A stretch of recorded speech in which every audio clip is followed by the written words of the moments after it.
நேற்று ஒரு audio clip கேட்டேன். ஒரு யூடியூபர் கூட அசோக் ஸ்ரீநிதி சார் பேசின ஒரு ஆடியோ கிளிப் அது. அதில் வந்து பார்த்தீங்கன்னா இப்போதைய மை-வி3 ஆட்ஸோட ப்ரெசன்ட் ஸ்டேட்டஸ் பற்றி சொல்கிறாங்க. அதாவது குருஜியை அரெஸ்ட் பண்ணாங்க இல்லையா, அதை பற்றியும் சொல்கிறாங்க. சக்தி ஆனந்தன் அவர்களை அரெஸ்ட் பண்ணுவாங்களா மாட்டாங்களா, அப்புறம் மை-வி3 பெண்டிங் பேமெண்ட்ஸ் பற்றி, ஜூன் வர அமௌண்ட் வராதுன்னு சொல்கிறாங்க. ஆனால் ஜூனுக்கு அப்புறம் ரிலீஸ் பண்ணுற அமௌண்ட் ஜூனோட அமௌண்ட் மட்டும் தானா, இல்லைனா இந்த 3-4 மாதம் பெண்டிங் அமௌண்ட் சேர்த்து கொடுப்பாங்களா என்று பார்ப்போம். இது யாரையும் எதுக்காகவும் குத்தம் சொல்கிறதுக்காகவோ புகழ்த்தி சொல்கிறதுக்காகவோ உள்ள வீடியோ கிடையாது. ஜஸ்ட் மை-வி3 அப்டேட் மட்டும்தான். இது பார்க்காதவங்களுக்கு தான் இந்த வீடியோ. வாங்க கேட்டு பார்ப்போம். அதான் இப்போ மை-வி3 ஆட்ஸ் வந்து ப்ராப்ளம் வந்து அடுத்தடுத்த லெவலுக்கு வந்து போயின்னு இருக்கு. ஸோ ஆல்மோஸ்ட் மை-வி3 வந்து எந்த நோக்கி போயின்னு இருக்கு. நம்ம என்ன நினச்சோமோ, முக்கியமாக நீங்கள் என்ன நினச்சிங்களோ அதை நோக்கி போயிட்டுருக்கு. ஒரு பக்கம் இது ஆகக்கூடாது, ஏன்னா வந்து மக்களுக்கு பாதிப்பு அதிகம் அப்படின்ட்டு நம்மளுடைய எண்ணம். இன்னொரு பக்கம் இது எப்படி சொல்கிறதுன்னு நமக்கு தெரியல. ஒரு பக்கம் அந்த ஒரு கேட்டசியை வச்சு ஆகக்கூடாதுன்னு நினைக்கிறதா, இல்லைனா இது இந்த முடிவு வந்து மக்களுடைய நலனுக்கு இருக்குமா அப்படிங்கிறதுலாம் ஒரு பக்கம் இருந்தாலும், இன்டாக்டாக ப்ராப்ளம் மை-வி3ல எங்கே இருக்குது அப்படின்னு சொல்லிட்டு நீங்கள் சொன்னீங்கன்னா கொஞ்சம் நல்லா இருக்குங்கண்ணா. முக்கியமாக இந்த எம்எல்எம் அப்படிங்கிற கான்செப்ட் வந்து லீகல் அப்படிங்கிறாங்க, இது எம்எல்எம் இல்லைன்றாங்க, அப்புறம் இது லீகல் அப்படிங்கிறாங்க. ஸோ அதை பற்றி மக்களுக்கு ஒரு கிளாரிட்டி கிடைச்சா நல்லா இருக்குங்கண்ணா. இல்ல இப்போ இதுல ஒண்ணு புரிஞ்சுக்க மாட்டேறாங்க. இந்த மை-வி3 ஆட்ஸ்ல மெம்பர்ஸா இருக்காங்க பாத்தீங்களா, அவங்க வந்து புரிஞ்சுக்க மாட்டேறாங்க. என்ன இல்ல அவங்க என்ன நினைச்சுக்கிறாங்க, இந்த படத்துல எல்லாம் ஒரு படம் சீன் எல்லாம் போட்டு அதுல எம்எல்எம் கான்செப்ட் இருக்குது, அது வந்து நல்லதுன்னு சொல்றாங்க, நெட்வொர்க் மார்க்கெட்டிங் வந்து நல்லதுன்னு சொல்றாங்க அப்படிங்கறதெல்லாம் பேசுறாங்க. நெட்வொர்க் மார்க்கெட்டிங்க நம்ம குறை சொல்லவே இல்ல. ஓகேங்களா, எம்எல்எம் வந்து லீகல், இந்தியால வந்து எம்எல்எம் லீகல். நம்ம அதை பத்தி நம்ம பேசவே கிடையாது. நம்ம பேசுறது வந்து பான்சி பிசினஸ். இவங்க வந்து பான்சி ஸ்கீம்னு ஒண்ணு பண்றாங்க பாத்தீங்களா, அததான் நம்ம வந்து குற்றம்னு சொல்றோம்.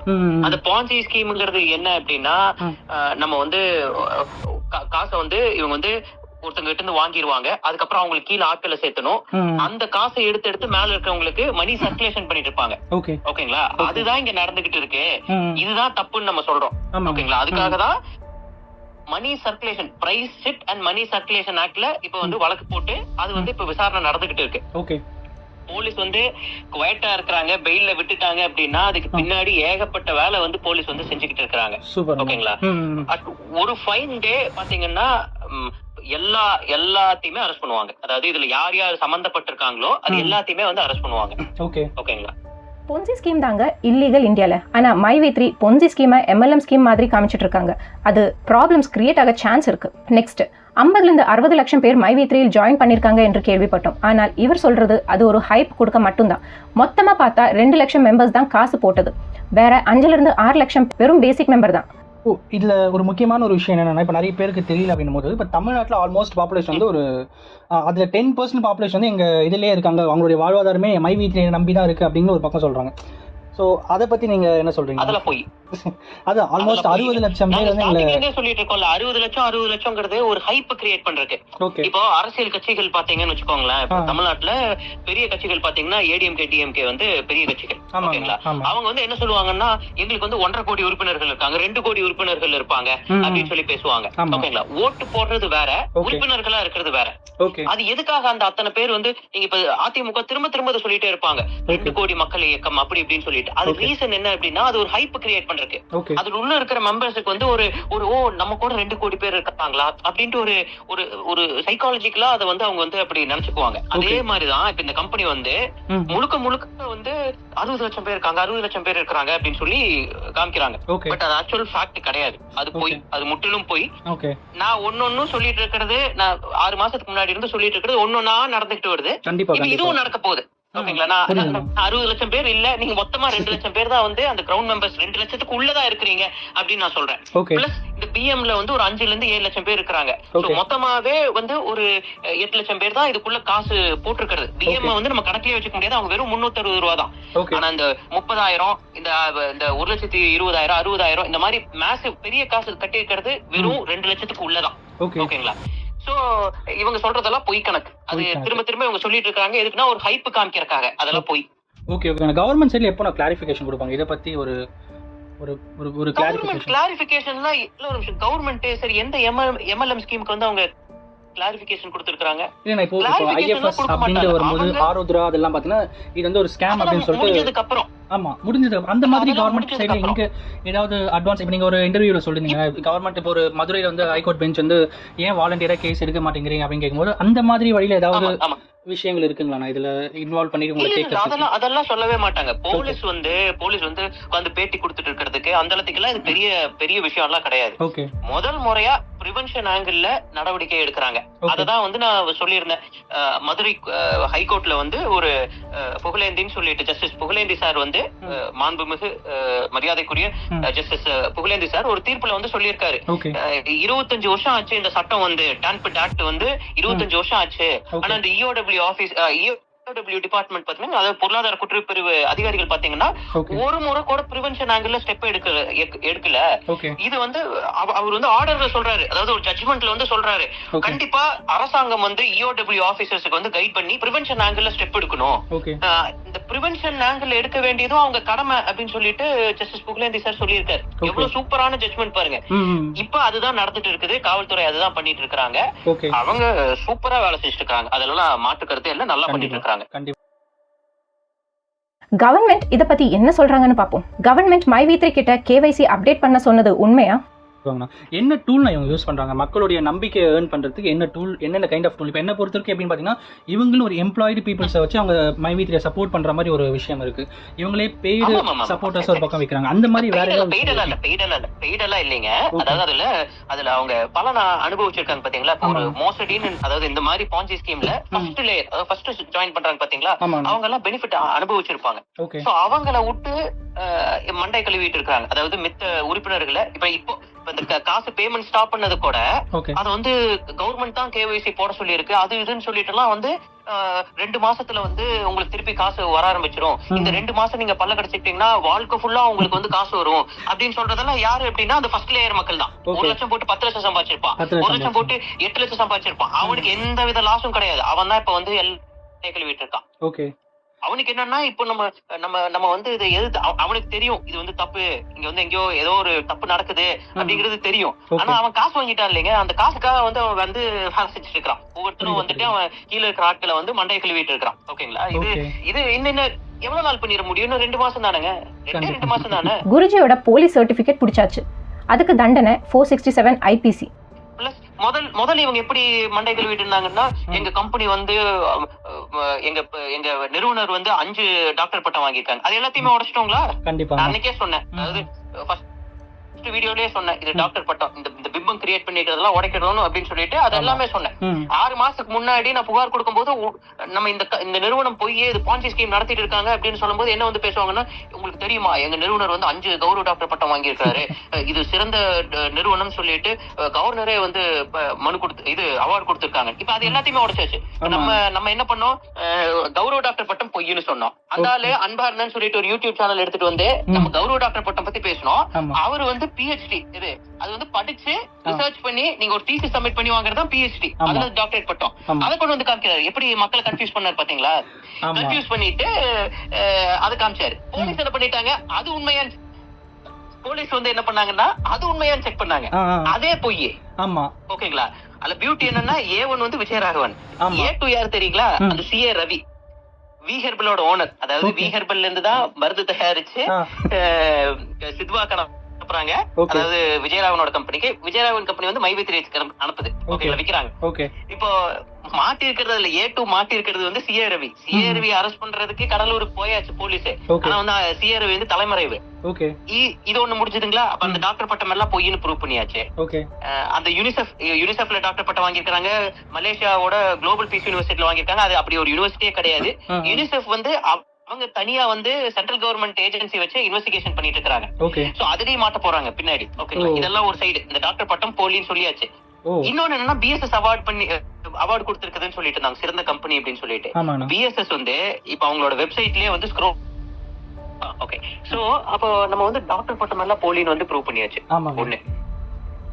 ரெண்டாவது வந்து அந்த BSSல இருந்து அவார்டு வாங்கினதா சொல்லியிருந்தாங்க, கவர்னர் அவார்டு கொடுத்திருக்கிறது, அதுவும் போலின்னு ப்ரூவ் பண்ணிட்டோம். BSS வந்து ஒரு லெட்டரே ரிலீஸ் பண்ணிட்டாங்க. அதாவது சான்சலர் பதவின்ட்டு ஒரு பதவி இல்லவே இல்ல, ரவி வந்து பொய்யா யூஸ் பண்ணிருக்காரு, அந்த அவார்டு கொடுத்ததெல்லாம் பொய்ன்னு சொல்லிட்டாங்க.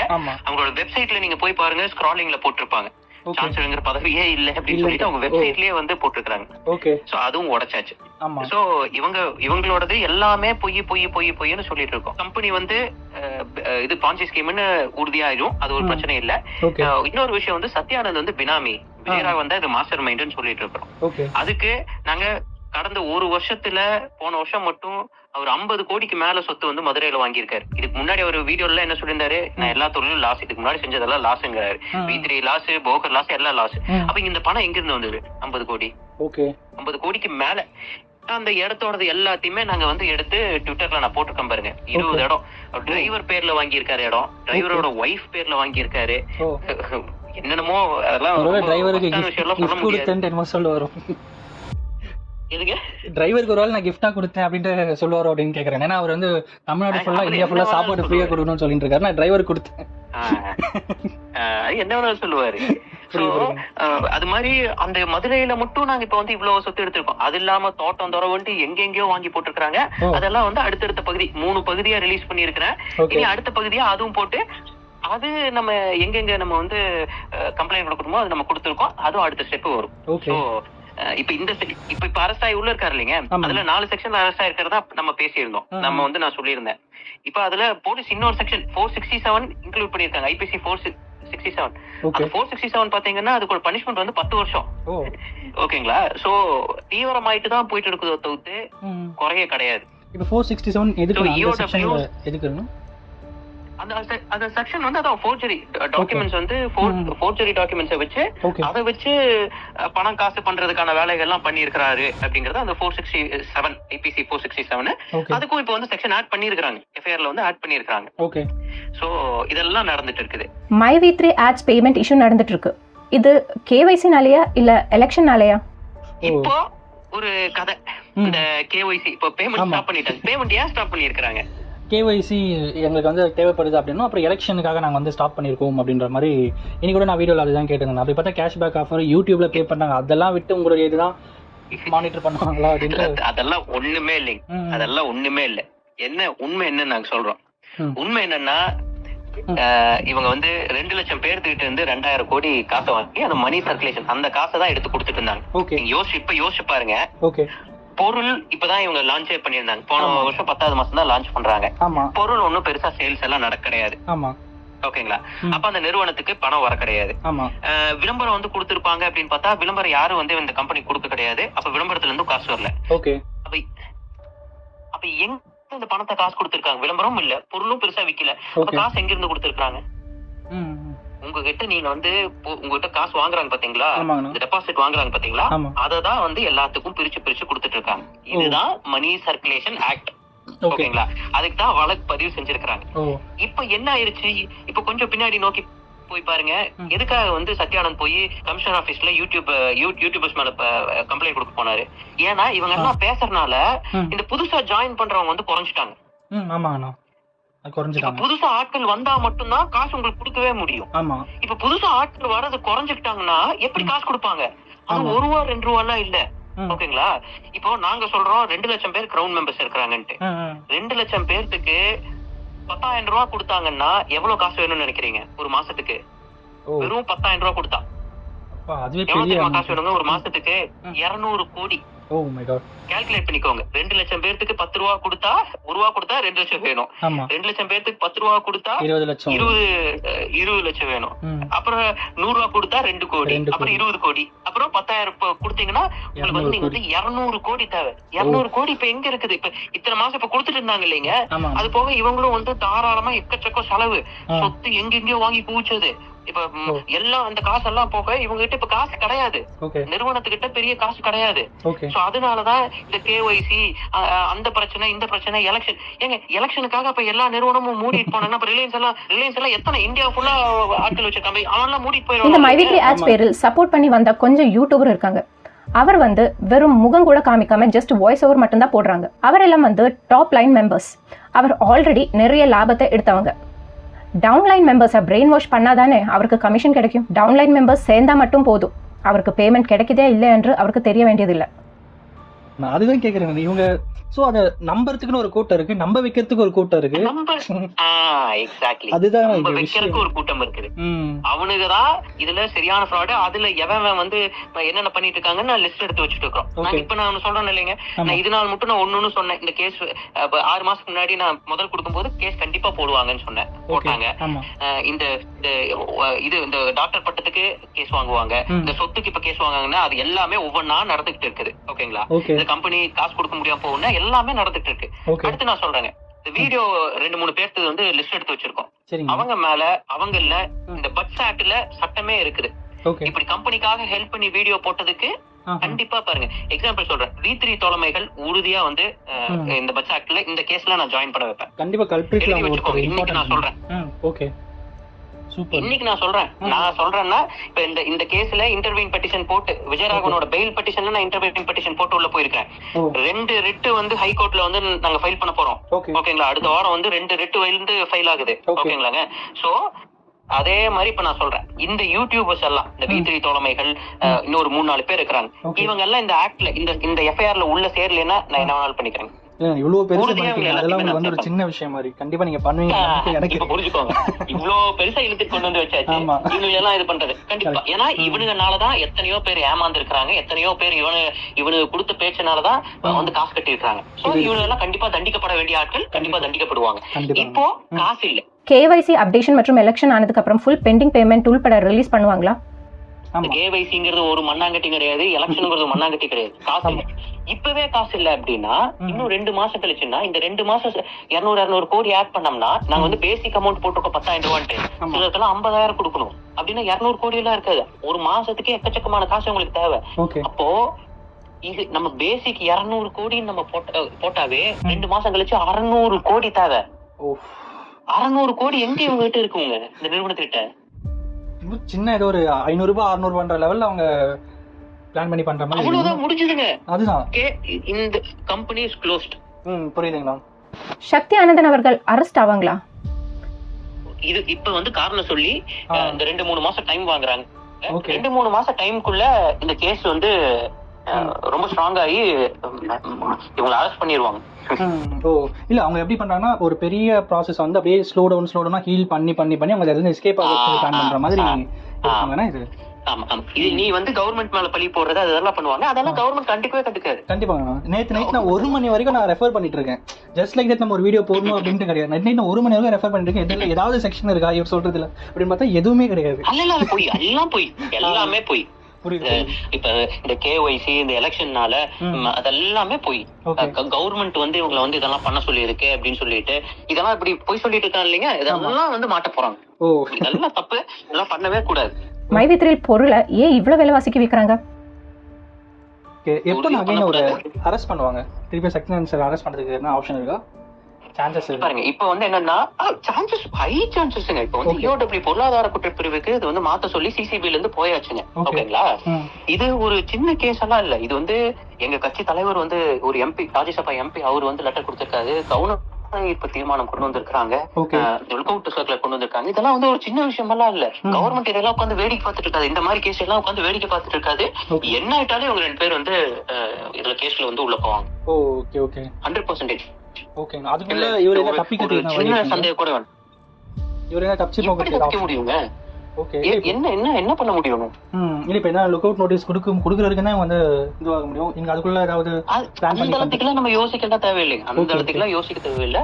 உறுதியா வந்து இதுல இவங்க வந்து என்ன வேணாலும் சொல்லிட்டு போலாம், நாங்க வந்து டெபாசிட் வாங்கல, இது மருந்து தான் விக்கிறோம், அந்த இதான் பண்றோம் அப்படின்னு சொல்லிட்டுங்க. அதெல்லாம் இவங்க என்ன வேணாலும் சொல்லிக்கலாம். பட் சட்டப்படி இது உறுதியா வந்து மாட்டிக்குவோம். இவங்க இன்னும் புரிஞ்சுக்க மாட்டேறாங்க. அந்த பொருள் இவங்க காசு கொடுத்து இஷ்டப்பட்டு வாங்கிட்டா ஒண்ணும் இல்ல அப்படிங்கறதெல்லாம் இல்லைங்க. புரியுது. வந்து என்ன பண்றாங்கன்னா இவங்க இதுக்கு ஒரு எக்ஸாம்பிள் அவங்க கேனத்தனமா பேசிட்டு இருக்காங்க. என்ன பேசுறாங்க? 5 ஸ்டார் ஹோட்டல்ல தோசை தான் விக்கிறாங்க, ரோட்டு கடையில தோசை தான் விக்கிறாங்க, ரெண்டுக்கும் ரேட் வந்து வித்தியாசம் இல்லையா அப்படின்னு சொல்லிட்டு. இதெல்லாம் வந்து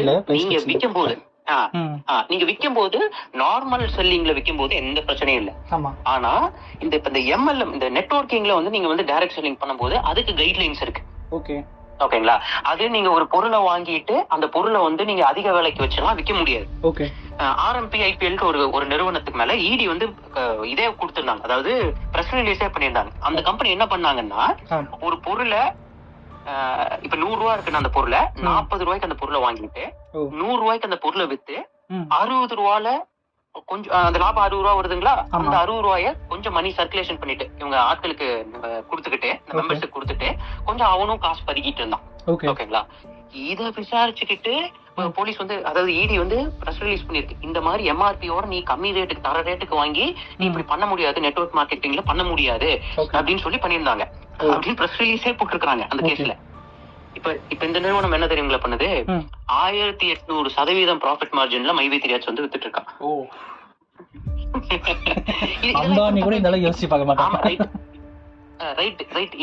இவன் சொல்றான், ஓகே நான் ப்ராடக்ட் தான் வாங்குறேன் அப்படிங்கறது இவன் சொல்லட்டும், நான் டெபாசிட் வாங்கவே கிடையாது, நான் ப்ராடக்ட் தான் விக்கிறேன்னு சொல்லட்டும். ஆனா இந்த மாதிரி ரூல்குள்ள உள்ள இதுக்குள்ள 1000 சட்டம் இருக்குது, இது எல்லாத்துலயுமே மாட்டிடுவாங்க. இதெல்லாம் எப்படி மாத்த முடியும்? இனி மாத்திர முடியுங்களா? இதையெல்லாம் மாத்தி எழுத முடியுங்களா? கண்டிப்பா முடியாதுங்க. அப்ப எப்படி இந்த கேஸ் வந்து தப்பிப்பாங்க? இவங்க எல்லாத்துலயும் லாக் ஆயிருக்காங்க. பட் ஆனா அது ஸ்மார்ட்டா எஸ்கேப் ஆயிட்டு வரதுக்கும் ஏதோ ஒரு பிளான் பண்ற மாதிரியே ஒரு வெளிய செட்டப் பண்ண முடியாதுங்க. அதெல்லாம் ஒண்ணுமே பண்ண முடியாது. ஒண்ணுமே பண்ண முடியாது. உறுதியா ஒண்ணும் பண்ண முடியாது. ஓகே. டைம் வேணா இழுக்கலாமோ தவிர்த்து, பட் ரிசல்ட் கன்விக்ஷன் உறுதி. ஓகே. இப்ப பப்ளிக் ஃபண்ட் திரும்பி வரதுக்கு தான் சான்ஸ் இருக்குங்களா இது மூலமா? இப்ப இல்ல ஏமாந்தவங்களுக்கு இவங்க சட்டப்படி இதுக்கு சொல்யூஷன் என்னவா இருக்கும்? அவர் சட்டப்படி எப்படி இருக்கு அப்படிங்கறது நான் சொல்லிடுறேன். நடைமுறையில எப்படி வரும்னு நான் சொல்றேன். சட்டப்படி என்ன அப்படின்னா, அந்த பட்ஜெட் ஆக்ட் வந்து தெள்ள தெளிவா இருக்குது. இவங்களோட ப்ராப்பர்ட்டி எல்லாத்தையும் சீஸ் பண்ணு, இவனுக்கு வேற என்ன கடன் இருக்கட்டும், என்ன பிரச்சனை இருக்கும், அதுக்கு முதல் காசு கொடுக்க கூடாது. இந்த ஏமாந்து இருக்காங்க பாத்தீங்களா, அந்த காசு இந்த இடத்த இந்த இவன் காசு எல்லாத்தையும் வித்து அந்த ஏமாந்த மக்களுக்கு தான் கொடுக்கணும். ஃபர்ஸ்ட் ஓகேங்களா? அதான் ஃபர்ஸ்ட் ப்ரிஃபரன்ஸ். ரெண்டாவது வந்து யார் யாரெல்லாம் இப்போ 1 லட்சம் ரூபாய் கட்டி 10 லட்சம் ரூபாய் இதுல சம்பாதிச்சிருப்பான் பாத்தீங்களா, அவனை எல்லாம் புடிச்சு அந்த 9 லட்சம் ரெக்கவர் பண்ணணும். ரெக்கவர் பண்ணி கொடுக்கணும். அந்த மாதிரி சட்டம் வந்து அப்படிதான் சொல்லுது. ஆனா இது நடைமுறையில இத்தனை பேர்த்த விசாரிச்சு இத்தனை பேர்த்த காசு பண்ணி கொடுக்க முடியுமா அப்படின்னா அது சாத்தியம் இல்ல. ரொம்ப குறைவான சாத்தியம் இல்ல. சோ என்ன பண்ணுவாங்க அப்படின்னா, அக்கௌண்ட் ஃப்ரீஸ் பண்ணிடுவாங்க. இருக்கிற காசை யாரெல்லாம் முதல்ல கம்ப்ளைண்ட் கொடுப்பாங்க பாத்தீங்களாங்க, அந்த கம்ப்ளைண்ட் கொடுக்கறவங்களுக்கு எல்லாம் காசு வந்து ரிகவர் கிடைக்கும். அதாவது இப்போ இவங்களோட சொத்து ஒரு 100 கோடி வந்து ரெக்கவர் பண்றாங்க அப்படின்னா, காசு வந்து ஒரு 50 கோடி, இவங்க கிட்ட வந்து ஒரு 100 கோடி வந்து ரெக்கவர் பண்றாங்க அப்படின்னா, அதை வந்து இப்போ ஒரு 10,000 பேர் கம்ப்ளைண்ட் கொடுத்துருக்காங்க, அதை பிரிச்சு கொடுப்பாங்க. அதுதான் நடக்கும்.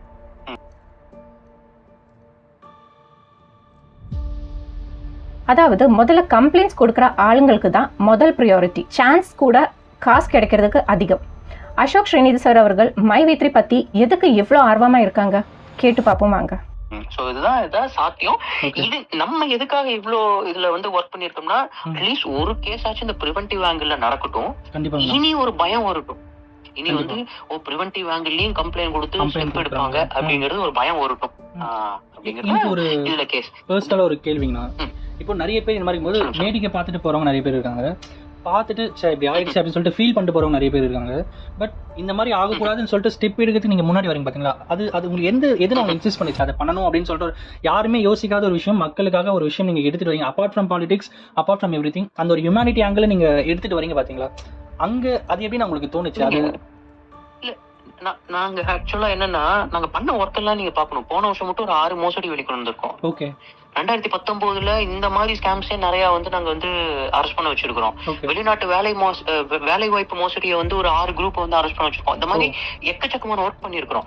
எங்க ஊர்ல மணல் கொள்ளை தடுத்தது நானு, மண் கொள்ளை தடுத்தது நானு. இப்ப இந்த ஜாஃபர் சாதி கேஸ்ல எல்லாம் வந்து ஒரு அந்த வக்கீல் பேசும்போது சொல்லியிருந்தாங்க, அவர் தான் வந்து பொதுநல வழக்கு போட்டாங்க அப்படின்னு சொல்லிட்டு. தமிழ்நாட்டுல கொரோனா டைம்ல பாத்தீங்கன்னா ஒரு ஹாஸ்பிட்டல்ல எல்லாம் காசை வந்து திரும்ப கொடுத்தாங்க அப்படின்னா, நான் எடுத்த ஸ்டெப், நான் போராடி எங்க ஊர்ல வந்து ஒரு ஹாஸ்பிட்டல் அதிகமா வசூல் பண்ணது அத்தனை பேருக்கு நான் வந்து காசை திரும்பி வாங்கி கொடுத்துருக்கேன். அந்த மாதிரி எல்லாம் எக்கச்சக்கமான ஒர்க் நம்ம இது பண்ணிருக்கிறோம். பட் நிறைய வெளியே வராம இருக்குது. ஆனா நீங்க ப்ரொஃபைல் போய் பாத்தீங்கன்னா எவ்வளவு குவாலிட்டியான ஒர்க் நம்ம பண்ணிருக்கோம் அப்படிங்கிறது தெரியும். அப்ப இதுல போய் இந்த மோசடியில எல்லாம் நிறைய வெளிக்கொண்டு வரும்போது என்னடா இது எல்லா மோசடியுமே முடிஞ்சதுக்கு அப்புறம் தான் நம்ம ஸ்டெப் எடுக்க வேண்டியதா இருக்கு, ஒன்னாச்சும் பிரிவென்டிவ் ஆங்கிள் எடுக்கணும் அப்படிங்கறதுக்காக தான் மை வித் ராஜ் பத்தி பேசணும். எனக்கும் சத்யானந்துக்கோ இல்ல எனக்கும் விஜயராஜ் சொத்து தகராறோ இல்ல வாய்க்கால் சண்டையோ இது இந்த மோசடியை நம்ம தடுக்கணும் அப்படிங்கிறதுக்காக, அதாவது பிரிவென்டிவ் ஆங்கிள் ஒரு மோசடியை நம்ம ஸ்டெப் எடுக்கணும்.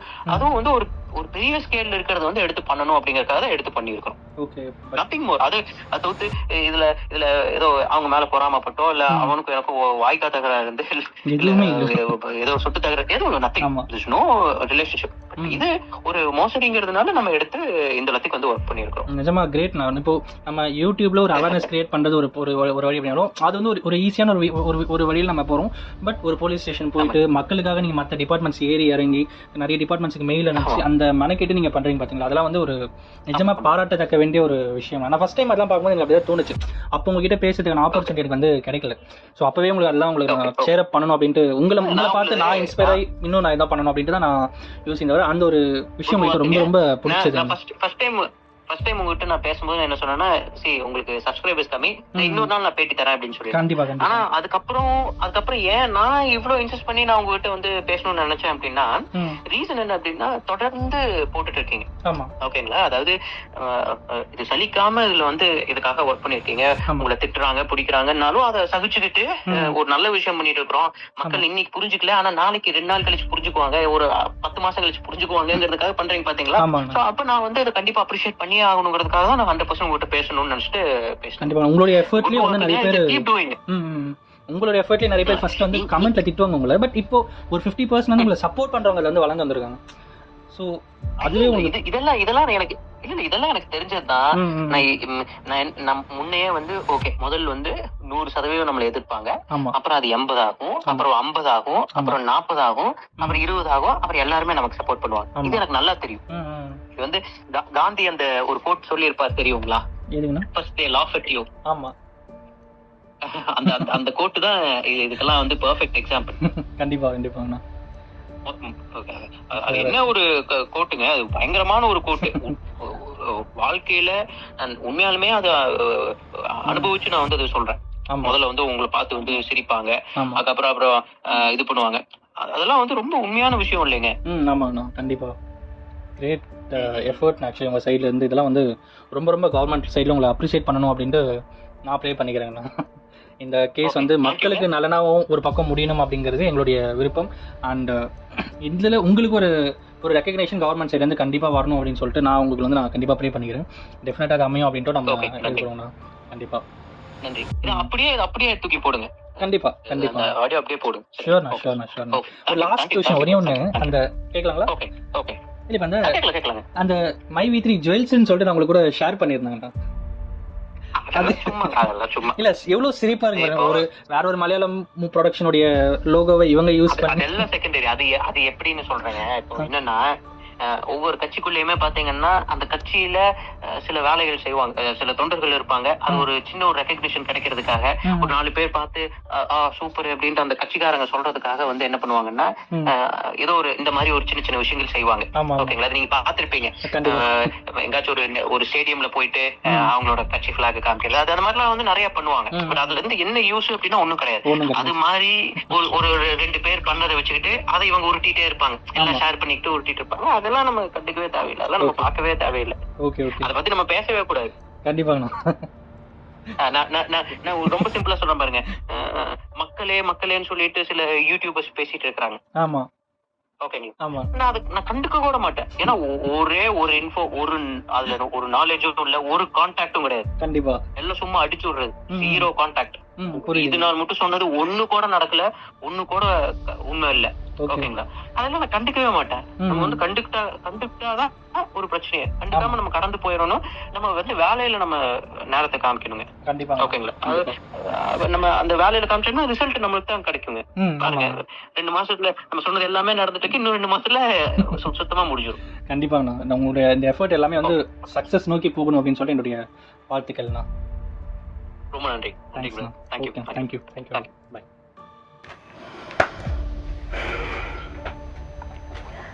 ஸோ மீண்டும் இன்னொரு வீடியோவில் பார்ப்போம். நன்றி, வணக்கம்.